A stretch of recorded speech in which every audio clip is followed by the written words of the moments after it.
Good afternoon. Welcome to this afternoon's edition of the Richard Urban Show. We bring you news and views from the unification principle point of view. We're very happy to welcome in our studio here Tamara Thompson today. And our topic is absolute sexual ethics is the core of civil society, and its breakdown causes the breakdown of society. So please introduce yourself, Tamara. I'm Tamara Thompson. I am a political advocate and the Jefferson County, West Virginia local chapter leader of Urban Life Training. Great. Okay, I'd like to start by sharing a few slides to kick off our discussion on absolute sexual ethics. So here's the premise for our discussion, To break the generational cycle of outside of wedlock birth, we need a revolution of abstinence-centered education. Parents should present the expectation of sexual abstinence for marriage to their children, regardless of whether or not they abstain themselves. They should think about what is best for their children's future and speak honestly about their own situation.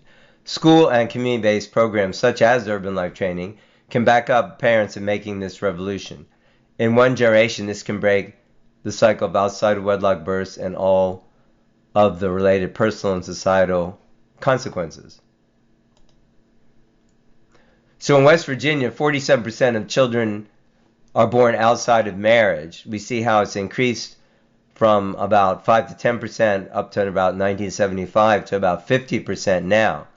Teaching sexual abstinence before marriage is integrally related to creating a safe and healthy environment for our children. In 9th grade, about 2 in 10 students have had sexual intercourse. This is nationally, but similar in each state. In 12th grade, about 6 in 10 students have had sexual intercourse. So as a parent or a grandparent sending your children, or your grandchildren are going to school or whatever the case is, that's extremely concerning. That, over half the students by the time they graduate have had sex. None of the parents that I talk to want that, but yet that's the case. Additionally, more than 1 in 10 students in high school have experienced sexual dating violence. Our mission at Urban Life Training is, Urban Life Training raises youth leaders to develop good character and to model and teach about the benefits of sexual abstinence in preparation for marriage and successful family formation. We provide directive abstinence-centered health education through our community network of trained parents and community leaders. Urban Life Training chapters carry out the Urban Life Training mission in their local areas. So I'd like to share a couple quotes from Scripture. This is from Reverend Sun Myung Moon. If you get the daily inspiration, you'll recognize me sending those scriptures. So check that out too. So this is from the Family Rooted in Absolute Sexual Ethics, which is the model for God's absolute peace and ideal in the global kingdom. Respected leaders from around the world, what do you think is God's ultimate purpose for creating human beings? It is to experience joy through relating with ideal families filled with true love.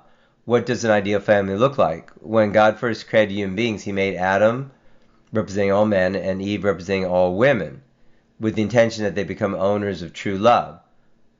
Then what was the quickest way for them to cultivate a character of true love? Simply put, it was to secure a parent-child relationship with God, whereby they could live in the attendance of God as their father and form a model family, embodying God's ideal of peace.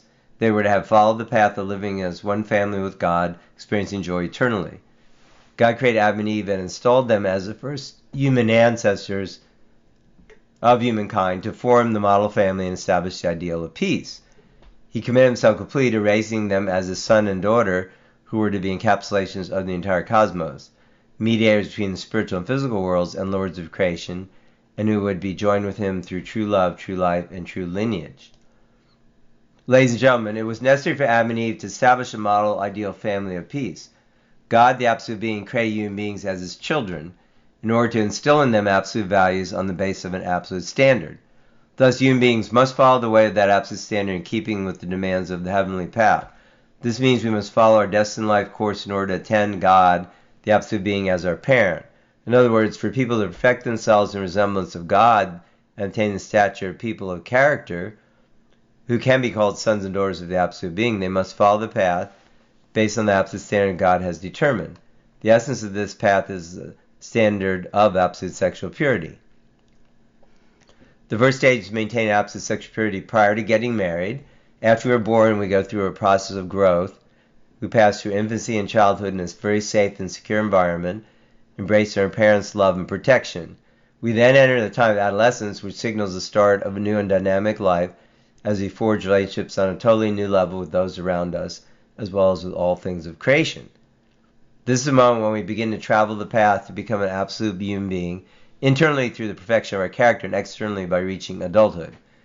Yet at this time, there's an absolute requirement that people must fulfill no matter who they are. This is a requirement of maintaining their purity, which is the model of absolute sexual morality for human beings. God gave it to his children as their destined responsibility and duty to be carried out in order to fulfill the ideal of creation. This heavenly path is thus the way toward perfecting the model of absoluteness in conjugal love. So this is the success formula that we share in our program. To avoid poverty, graduate from high school, get a full-time job, and wait until 21 and married before having children. If you do all of those things, there's a 2% chance that you will live in poverty. But if you don't do any of them, there's a 74% chance. So that's quite striking. That's staggering. It sure is. So it's a simple principle, and especially catching my attention. Of course, you should graduate and have a full-time job, but wait until 21 and married before having children. But the question, of course, is, are we teaching that to our youth? So I see a two-tiered solution to the problem of, the breakdown of sexual ethics or absolute sexual ethics. One, teach sexual abstinence for marriage and fidelity within marriage to our children. And two, create a movement of marriage as God-centered. UnionStation.love is a matching site where singles who practice sexual abstinence before marriage or return to sexual abstinence before marriage can find a marriage partner. And that is a project of Urban Life Training. So you can check that out, UnionStation.love. That's our screenshot of our site. And we also have included now the Relationship Intelligence course over there. So you can also, and we're adding another new course too, as well as preparation for blessed marriage. So that's pretty cool. All right, so that's our slide deck. And now we're going to get into our discussion. So with that stimulating slide deck, we want to discuss absolute sexual ethics is the core of civil society, and its breakdown causes the breakdown of society. And I think there's a lot of food for thought there. Do you have some thoughts initially, Tamara? Well, absolutely. I mean, some of those statistics were absolutely staggering. The 6 out of 10 children that, and let's be honest, they're children. Right. They're not adults.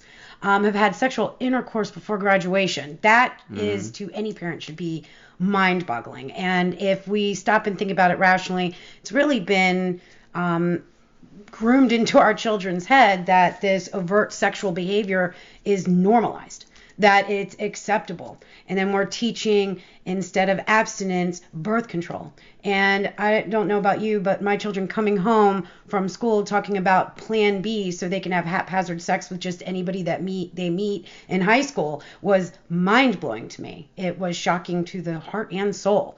And that's just something that we definitely, to have successful, self-respecting youth, need to completely reconsider the approach of that. That should not be something that's reinforced in our schools at all.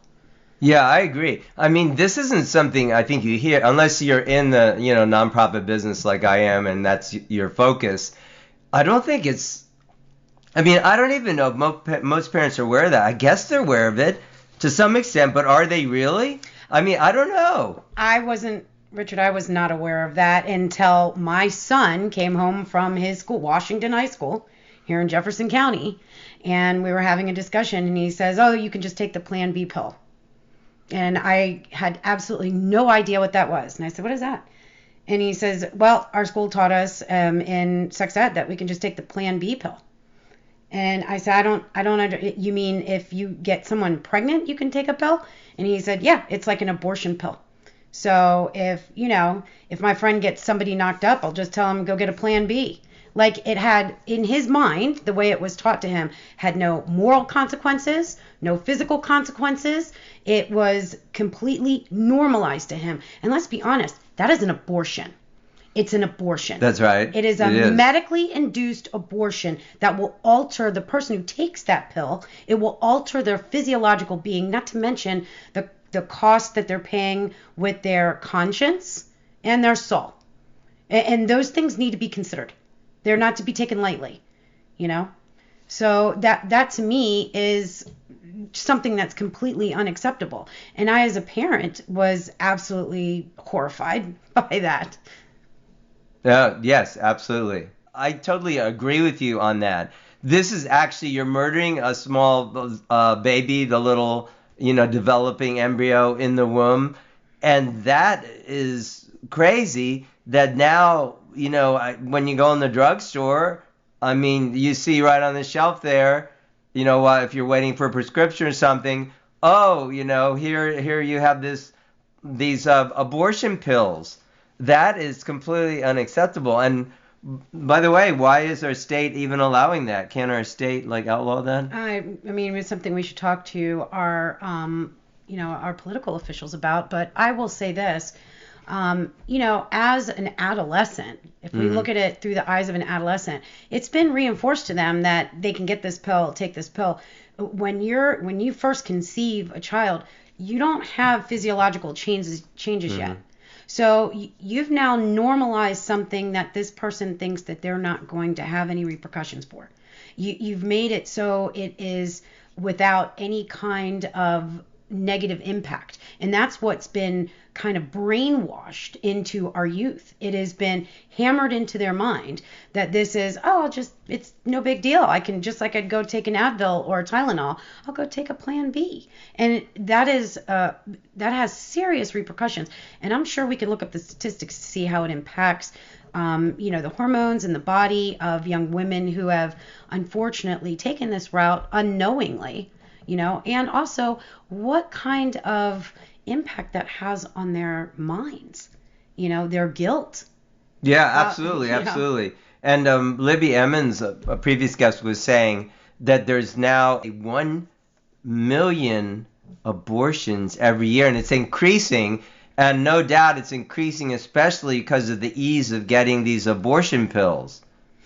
All I can say is this: I am pro-life, obviously. And I think this was a huge revelation with my own pregnancy because, as you know, I was diagnosed with a very serious illness. Mm-hmm. And when it came to the specialist saying, ma'am, it's going to be either your life or your unborn child's life, and you already have, 2 children at home. Mm-hmm. And I can't be your physician. The liability, it just outweighs anything. We need to get a D&C done. And I absolutely refused. I refused because once I conceived my daughter, there was no ifs, ands, or buts whether I was a mother. Once that conception occurred, the responsibility of my motherhood began, period. There was no gray area. Right. And we're really dehumanizing ourselves by teaching our youth something different. You get pregnant, that child is your responsibility for the rest of their lives, for the rest of your life. It is your responsibility to sacrifice for that child, to do what's best for that child. And that's what I chose to do. Now, I finally found a physician that would agree to be my physician, but I had to go out of state. That's another issue we have with West Virginia. Had to go all the way to Fair Oaks, Virginia, just to find a physician that was willing to, with the high risk. But that's the point, is that a true mother won't stop trying. A mother who realizes that this is a responsibility, who's dedicated, will end and stop at nothing to ensure the life of that child. And when we have reduced a fetus to being a name of a fetus instead of a child, right, we're doing that child a disservice. We are removing the connection. That's what we're doing. Yeah, I agree with that. It's not a baby, it's a fetus. No. So do you think one of the factors is that parents are asleep at the wheel, so to speak? I mean, ultimately, shouldn't parents be talking to their children about this so they would have a little more circumspection or thinking about it more deeply? Oh, absolutely. I was asleep at the wheel. Mm-hmm. 100%. I had drank the Kool-Aid. I there was a time where even though I had chose for myself to be pro-life, I had, drank the Kool-Aid with, well, what about rape and incest? What about these circumstances? Well, I am a sexual abuse survivor, and I can tell you I don't believe in abortion. But it had gotten drilled into my mind that I was somehow less supportive of women if I spoke my true opinion. If I spoke my heart and said, no, I don't agree with that. In fact, there were certain times where I'd almost get defensive because I had been fed this narrative over and over again, and I was somehow doing the people that I cared about wrong who had survived these horrific experiences by saying, well, it's something I would never choose for myself. Well, that's really the only way we have to gauge things with our morals, right? Is that something I would choose? If I was in that position, is that something I would choose to do? Because I know the strength of my own moral fortitude, right? And I can tell you emphatically, it was the choice I chose to make was pro-life. Amen. Yeah. And I would do it again 100 times over. Yeah. So my premise, or the premise that I put forward, is that we can make a generational change by, educating our young people, our children, the youth, that they should abstain before marriage. And I believe strongly that every child should have this choice. Ideally, that would be the type of education that's provided in venues such as a school. But even if it's not, it at least should be clearly given as a choice for the students. So to me, it's a type of abuse that they don't get a full understanding about this. And of course, it should start with the parents, but the schools also should give this full benefit to students. So for the many, many good reasons to abstain from sex before marriage, and in fact, that should be the norm, don't you think? Oh, absolutely. We have to counterbalance that what our children are spoon-fed every single day, from social media to music to movies to school to peers. Okay, every day, premarital sex and hazardous sex is promoted. It's promoted. It's expected. It's an expected behavior. Oh, everybody's gonna have sex. Everybody has sex. Everybody does it. Well, that's not. You're not supposed to just take part in sex unless you're with somebody you love.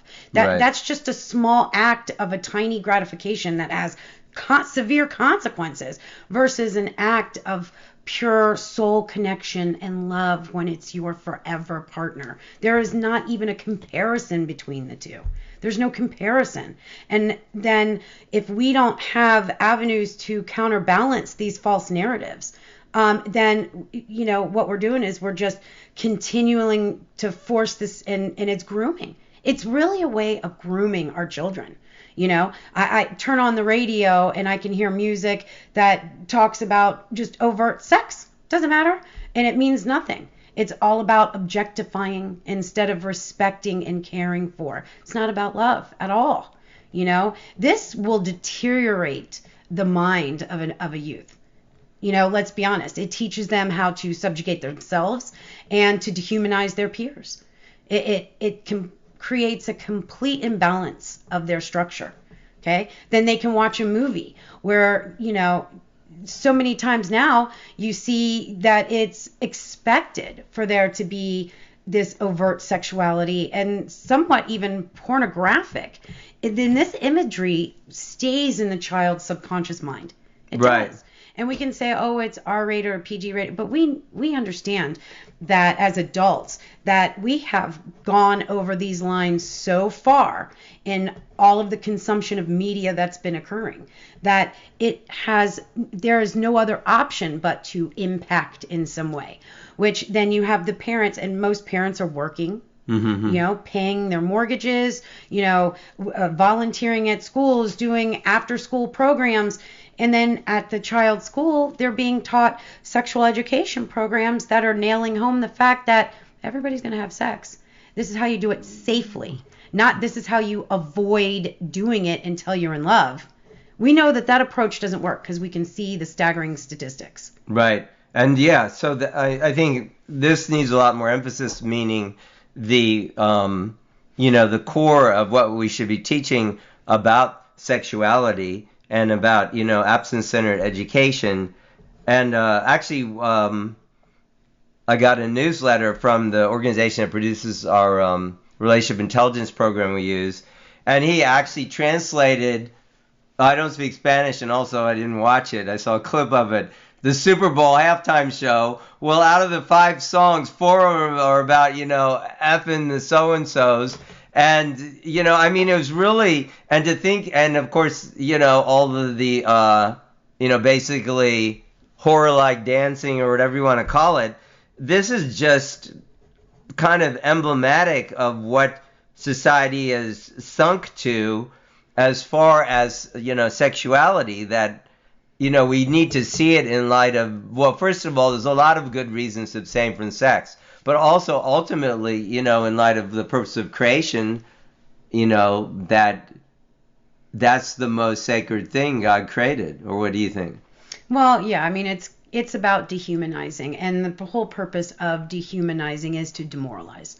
Let's be honest. To dehumanize is to demoralize, and it's to really break down your own self-value, to reduce you to an act of momentary gratification over an investment into love and relationship. It's to groom our children to expect that.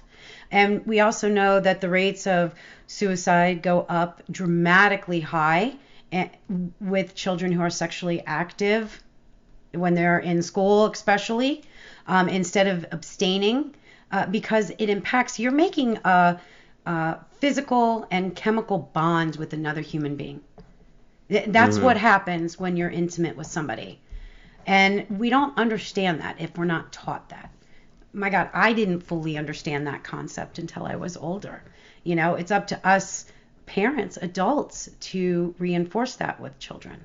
To teach them that their value is rated way higher than any moment of gratification, any curiosity, and any pressure from a peer, any pressure from society. That they're valued above that they're the center of our world. Amen. Yes. So, yeah, and also it's to me like thinking about this as like such a core issue. I think it needs a lot more emphasis, because if you look at, all the situations in society, and now the Epstein thing has come onto the, what do you say, radar even more. So, yeah, I mean, so people talk about people should be prosecuted for, a child sexual abuse, and even it is outrageous that even these things were going on, and then people don't want to talk about them or acknowledge them, or try to act like they're not happening, when obviously there are very aberrant things happening. This all needs to come out. And then how do we protect our children? So they need education, knowing, like we say in, like, we have a a resolution for the school, which I'd like to see adopted here in Jefferson County, where you state specifically the education we're going to give for the youth is, to teach them, like, for little kids, no one should touch them in the area covered by their bathing suit, or older kids, no one should touch their sexual organ, and that, they're teaching about sexual abstinence as part of developing their, like, agency and their own responsibility and those kind of things, versus, pushing all these other ideas on them, like everything from, same-sex attraction to transgenderism to all the confusion. On one of the statistics, actually I need to add that slide, is that 30% of girls now say they're like something other than female. Not just 1 or 2, 30%. Is that crazy or what? I have not even heard of that statistic. Yeah, I should have put that up. I'll add that to my slide deck. But yeah, so that same well, let's be honest. Yeah. We just saw the Epstein drop, and we saw where the narrative was to over-sexualize youth and change their perspective of gender assignment and transgenderism. And that's just a fact.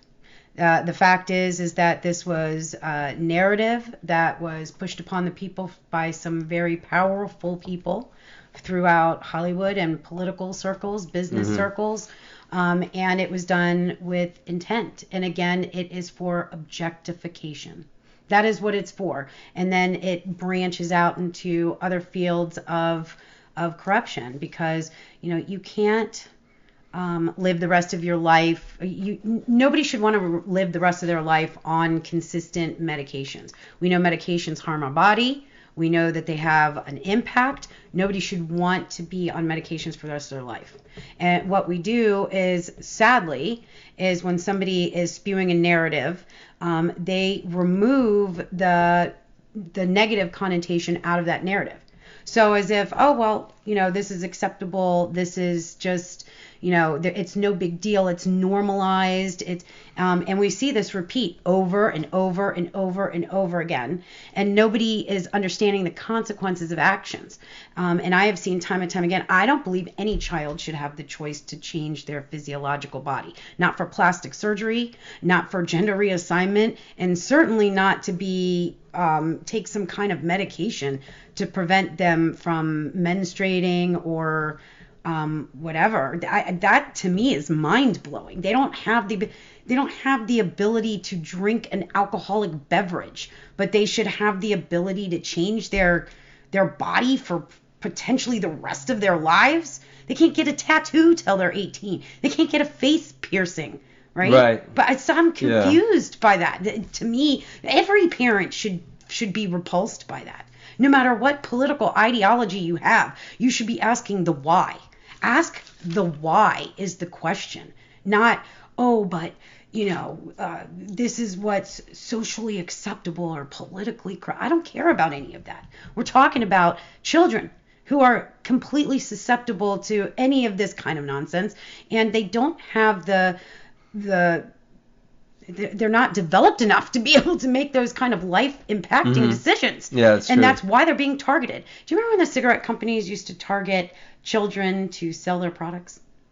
I don't remember, but I do know that. Back in the 80s, I do know that a lot of, that's right. Back in the 80s, when I was in high school, a lot of people were still smoking. That's true. Back in the 80s, the tobacco companies did huge campaigns to target the youth.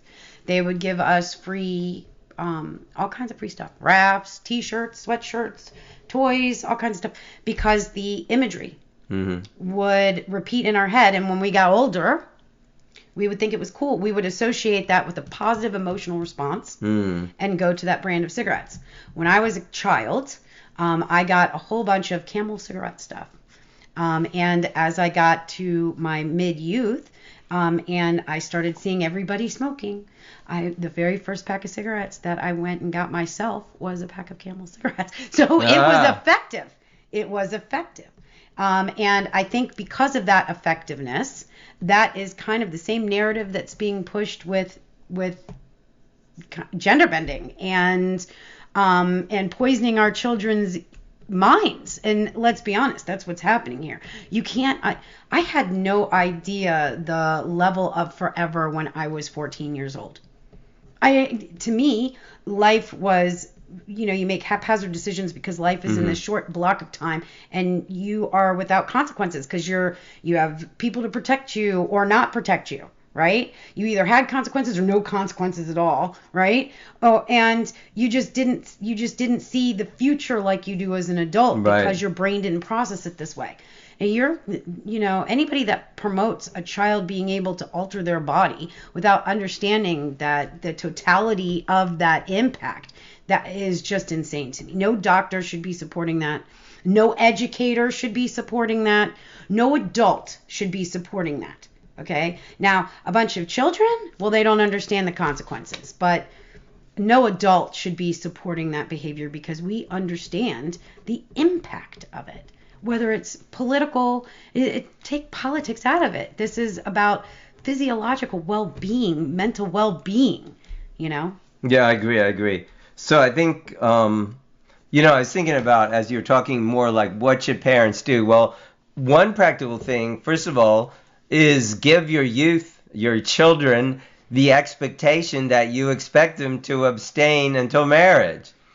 Hello, that's the first step. Not all parents are on the ball with that, to say the least. And Well, no, I think they've been reactionary instead of proactive, because there was a huge campaign that was done in the 90s and 2000s that you were a bad parent if you weren't teaching your children about protection, birth control, all of this. Now, luckily, I personally didn't agree with that. So I didn't teach about that, because birth control alters your body. It changes your hormones. We know it causes cancer and all kinds of other things. And instead, I taught my children on my own experience, which was, I wish I had abstained until I was, much older, married in a dedicated, permanent relationship. And I didn't do that. And it was one of the biggest mistakes. There was nothing positive about it. And I would guarantee you, if we spoke to 90% of American society, they would agree with that. Yeah, no, that's what parents tell me all the time. Yeah. And that they don't, that's why I say parents, regardless of whatever happened in your own life, maybe you need a moment of truth at some point with your children, but, you should tell them that you expect them to abstain before marriage, and then that's the best thing for them, because how else are we going to break this generational cycle? And they can never get that part of themselves back. That's what I reminded my children, is once you submit to that, you can never get it back. That's right. You will be impacted. There won't be a time in your life 60, 70 years from now that you won't remember and regret if you don't abstain. Now, I was lucky that my children all abstained throughout school. I was lucky throughout high school, So that being said, I mean, it was a constant involvement and reinforcement. And that is what it took, was a constant reminding my children of their self-value and worth, reminding them that no matter what the trend is, they are the trend setter. No matter what the trend is, they are the trend setters. Yeah, because nobody can make you do anything. You have to you can set your own trend. A trend just means following behind. Don't be the sheep. Yeah, being different is good. If so-called everybody's having sex, which by the way is not true, the majority, we did give the 6 and 10 statistic, but anyway, over high school, the majority of youth are abstaining, although that is very concerned for the 12th graders. Then, you have to set the trend. You have to be different. And then with our program, like Urban Life Training, through having clubs and peer counseling, we encourage the youth to follow that path. And so what as a parent you can do, you could head over to our website, urbanlifetraining.org, and you could sign up for our newsletter. And we have a lot of materials there you can use, and testimonies you can take advantage of. So that would be a good positive step, things that you could share, with your young people or your children, as well as encouraging your local Board of Education to adopt the resolution for character and absence-centered education. I mean, who doesn't want their child to have reinforced within them their own self-value and worth, to not be pulled in any other direction but their own best interest, to keep them self-protected, right?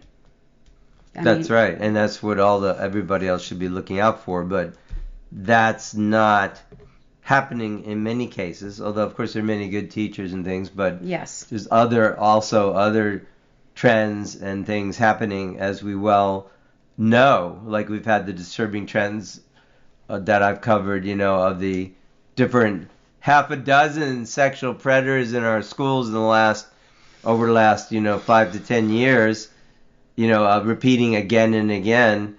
So why is this happening? It seems to be related to the fact that we're partially or definitely related that we're not teaching what we should be emphasizing, in the home first, but then in the school. And in demanding action when there's some kind of malfeasance. I mean, these statistics don't even touch on college students either. Right. You have a child that's worked their whole educational career to go to college, to study their passion, to pursue their future. And a lot of times it's reinforced that college is to get high, get drunk, and let's be honest, get laid. I mean, and that's a true statement. And that was reinforced over and over and over again in just about every kind of media outlet there is, from movies, music, TV, social media. And like something's wrong, objectively wrong with you. You're a dork or a nerd or unaccepted if you don't follow these guidelines. And we have to be able to counterbalance that, because if we look statistically at how many of our youth drop out of their higher education process because of pregnancy, because of, partying instead of focusing, instead of really holding their feet to the fire to achieve their goals. And again, we have to, this comes from not just a lack of communication parentally, but also with peer pressure with fellow students and our youth understanding, listen, this is important. Again, your value is beyond what you can trade in that moment. Your value lasts your lifetime. Yeah, very much so. So yeah, I would encourage parents. You can. We're here in Jefferson County, West Virginia. So if you're in this area, definitely request your school to ask for our program. And also, we have a chapter model where parents can form a chapter of the Urban Life Training. Also, this is applicable for college students, can form a chapter on their local campus. So you can do that. You can find more information at urbanlifetraining.org. Those are some action steps you can take. Because I think with this whole Epstein thing, we need to go beyond that and just saying that it's just sensationalized sexual abuse, but go beyond it to the generational change part, where through education we can help our youth. Because I was looking into more even before the recent dump and everything. I was kind of scratching my head, and now it's coming out more and more in the sense that there's been this cover up even by our current leaders like Pam Bondi, or I know I like President Trump a lot, but he didn't want to release the files. So the point I'm getting to is that there wasn't clear transparency on these issues. And how did we get to a point where these high school girls were recruited, like in Palm Beach County? Is it Palm Beach County? Well, the county where Palm Beach is in Florida. And then Epstein got a slap on the wrist for that, and nobody else has ever been prosecuted. And our FBI and Justice Department don't apparently want to look into it, and they still haven't done anything. So what kind of message is this sending? Like, it's okay, we can just have these things going on? Well, I don't think so. Think about, like I was saying earlier about some of the emails that were dumped. There was emails that very specifically touched on the fact of turning these young people into sexual objects, and from the email it was turning transgender boys. So having a woman who has a penis to be able to sexually gratify both sides of sexual preference, which to me is so it's literally a piece of meat, a toy.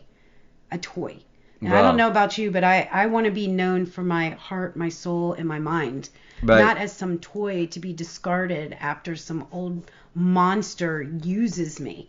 We have to be more discerning than this. It's offensive and disgusting, but it's right there in the emails. We have to pay attention. Yeah, and I think we do need to look at it. So I do want to point out, our program is secular, and there's plenty of good reasons to teach about sexual abstinence. Physical, emotional, intellectual, social, spiritual. But ultimately, God has created us as male and female, and the most core thing we can do is, have our love, which requires a male and a female, and life, and our, procreate, have a lineage. And that, by this kind of sexualization and just deviance, is made impossible. So it really is an evil thing. And it's not just like any other crime, because it's it is the core issue.